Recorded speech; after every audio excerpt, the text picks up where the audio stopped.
And to take this conversation further, we are joined by Pankaj Murarka, CIO of Renaissance Investment Managers, Firoz Aziz, Joint CEO of Anand Rathi and Wealth, Kush Bora, founder of kushbora.com, and Ari Goldberg, a political commentator. All four of us joining us now. Welcome to all of you, gentlemen.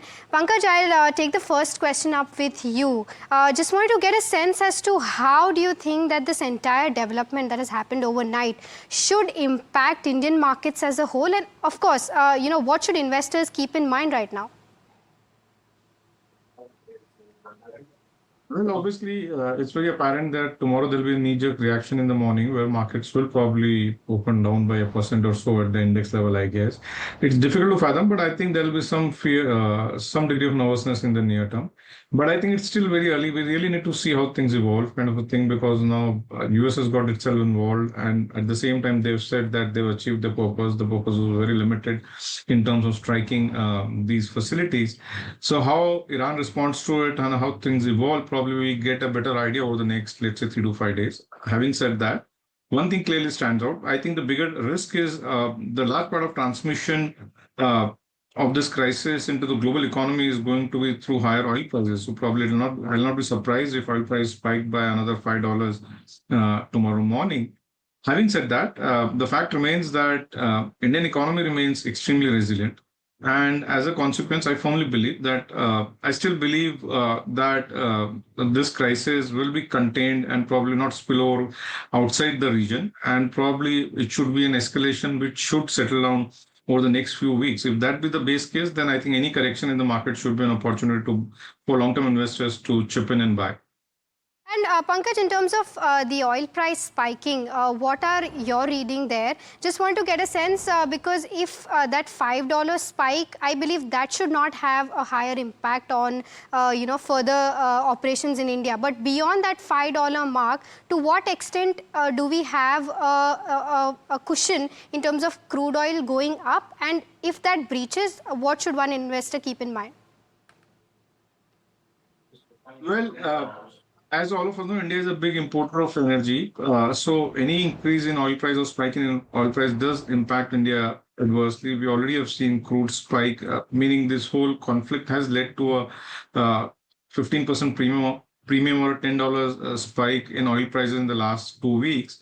And given this new round of conflict or escalation, probably I think another $5 to $7 cannot be ruled out.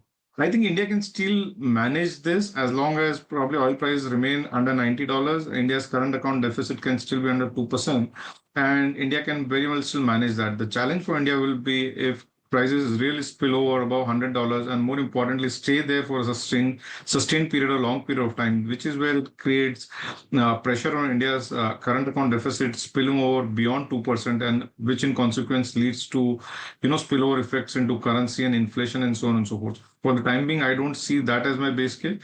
I still think oil prices will be contained within $90 or thereabouts, and India should be able to deal with that.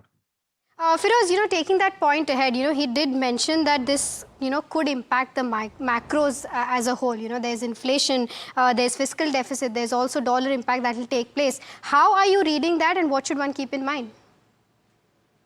Good afternoon, Mahima. Like Pankaj Saab said, that if the impact of oil prices being above $90 or $100 for long periods of time is when there could be a larger impact. But I think the impact is going to be confined to certain sectors which are oil price sensitive, but they have hardly any weightages in Nifty. If you look at the oil and gas sector or the aviation sector, they're not reasonably represented with maybe a couple of percent weightages on Nifty or NSE 500 also. The larger weight of those stocks, a larger weight of that index is pulled by the top stocks, which is not any of these sectors. So point one, of course, any falls due to this kind of escalation, I would say it's a buying opportunity for any investor above 3 years of equity investment as well. Of course, 3 to 6 months could be a place where you would not find large upsides and there could be selling pressures possible. Now, if you look at some cues from the derivative side, which how we've gone into the market market. If you look at the long positions of FII, is just about 21%. The synthetic futures are quoting at a premium, marginal premium, in fact, lower than the implied 5.5 forward, which they should ideally. The Thursday next 3rd June, 3rd July expiry was quoting at 7 rupees premium in terms of synthetic futures, and the implied at 5.5 is 25 rupees. That means already there's a lot of bear priced in. That's point two. So I think any knee-jerk reaction should be bought into, and this may not last as long. Because if you look at all, like you were flashing on the graphics, all during war, how it's Nifty behaved.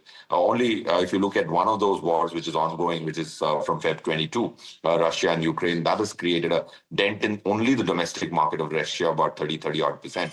But I think global markets are more resilient to wars lately because they're more threats than actual full-blown wars like in the past.